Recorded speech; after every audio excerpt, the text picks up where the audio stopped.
అటు ఏపీలో టీటీడీ కల్తీ నెయ్యి కేసు విచారణ వేగవంతమైంది. ఏప్రిల్ 30న ఏపీ ప్రభుత్వానికి ఏకసభ్య కమిషన్ నివేదిక ఇవ్వనుంది. దీంతో మాజీ చీఫ్ సెక్రటరీ దినేష్ కుమార్ రిపోర్టుపై సర్వత్రా ఉత్కంఠ నెలకొనుంది. ఫిబ్రవరి 20న ఏకసభ్య కమిషన్ ఏర్పాటు చేసింది చంద్రబాబు సర్కార్. దినేష్ కుమార్ రిపోర్టు ఆధారంగా కేటగాళ్లపై చర్యలు తీసుకోవడానికి అడుగులు వేస్తోంది. భవిష్యత్తులో ఎలాంటి తప్పిదాలు జరగకుండా ఉండేలా ఇప్పటి నుంచే అప్రమత్తం అవుతోంది. దినేష్ కుమార్ కీలక సిఫార్సులు చేయనున్నట్లుగా తెలుస్తోంది. ఇదే అంశానికి సంబంధించి మరింత విశ్లేషణ అందించడానికి మా కరెస్పాండెంట్ సంతోష్ విజయవాడ సిద్ధంగా ఉన్నారు. సంతోష్, ఏం జరుగుతోంది? 30th కోసం సర్వత్రా ఉత్కంఠ, అంతా ఎదురు చూస్తూ ఉన్నారు. ఏకసభ్య కమిషన్ ఎలాంటి నివేదిక ఇస్తుంది, అందులో ఏముంది, అసలు ఏం జరగబోతోంది? ఇదంతా సర్వత్రా చర్చనీయాంశం అవుతోంది.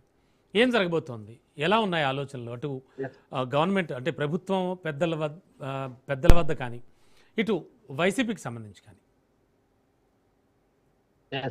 ఏదైతే గత ప్రభుత్వంలో టీటీడీ లడ్డూలో అయితే కనుక కల్తీ నెయ్యి కలిపారంటూ కూడా ఇటు కూటమి ప్రభుత్వం అధికారంలోకి వచ్చిన వెంటనే దీనికి సంబంధించి సిట్ అనేది ఏర్పాటు చేయడం కూడా జరుగుతోంది. ఏదైతే భక్తుల విశ్వాసానికి ప్రతీకగా ఉండేటువంటి ఈ యొక్క టీటీడీ లడ్డు వ్యవహారం అనేది కూడా ఎంతో కీలకంగా మారినటువంటి పరిస్థితుల్లో చూసుకున్నట్లయితే కనుక ఇప్పుడు ఈ యొక్క అంశం చర్చనీయాంశంగా మారినటువంటి పరిస్థితులు కూడా కనబడతా ఉన్నాయి. ఇప్పటికే సిట్ ఇచ్చినటువంటి నివేదిక చూసుకున్నట్లయితే కనుక ఇటు ప్రభుత్వానికి, అదేవిధంగా సుప్రీంకోర్టుకి అయితే ఒక నివేదిక అనేది అందించడం జరుగుతూ ఉంది. మరోవైపు ఈ సిట్ నివేదిక అనంతరం కూడా ఇటు కూటమి ప్రభుత్వం కీలకమైనటువంటి నిర్ణయం అంటే ఇక ఏకసభ్య కమిషన్ అనేది ఏర్పాటు చేయడం కూడా జరుగుతోంది. ఈ యొక్క ఏకసభ్య కమిషన్ లో చూసుకున్నట్లయితే కనుక రిటైర్డ్ ఐఏఎస్ అధికారి దినేష్ కుమార్ అయితే నేతృత్వంలో ఈ యొక్క కమిషన్ అనేది టీటీడీలో అసలు ఏం జరిగింది గత ప్రభుత్వంలో, అంటే దీనికి సంబంధించి ఏదైతే ఇటు కాంట్రాక్ట్ సంస్థ ఏదైతే లడ్డూలో సంబంధించి నెయ్యి సరఫరాకి సంబంధించినటువంటి నిబంధనలు ఏవైతే ఉంటాయో వాటన్నిటినీ కూడా పూర్తి స్థాయిలో పర్యవేక్షించడం, ఆ యొక్క నిబంధనల్ని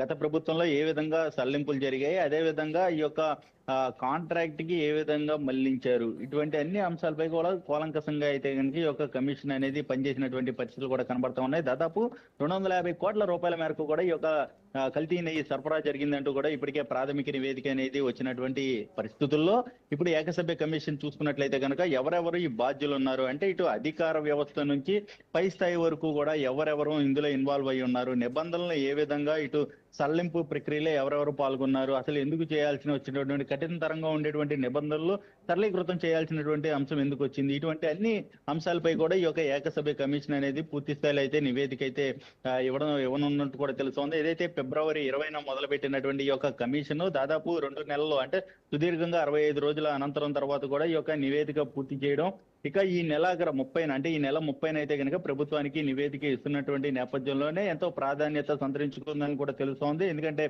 బోలేబాబా సంస్థ కావచ్చు, గత ప్రభుత్వంలో టీటీడీ టు తాడేపల్లి కేంద్రంగా ఎవరెవరు ఈ యొక్క కల్తీ నెయ్యి సరఫరాలో ఇన్వాల్వ్ అయ్యారు అన్న దానిపై అయితే కనుక పూర్తి స్థాయిలో నివేదిక అనేది రానున్నట్టు కూడా తెలుస్తా ఉంది. దీనికి సంబంధించి ఏదైతే ఇక పూర్తి స్థాయిలో కల్తీ నెయ్యి ఏ విధంగా జరిగింది అన్న దానిపై అయితే కనుక పర్యవేక్షించే అవకాశాలు ఎక్కువ కనబడుతున్నాయి. అదేవిధంగా బాధ్యులపై చర్యలు తీసుకునేందుకు కూడా సిద్ధమవుతున్నటువంటి పరిస్థితులు కనబడతా ఉన్నాయి.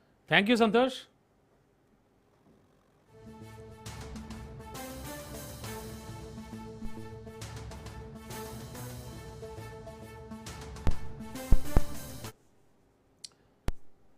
మరొకసారి తెలంగాణ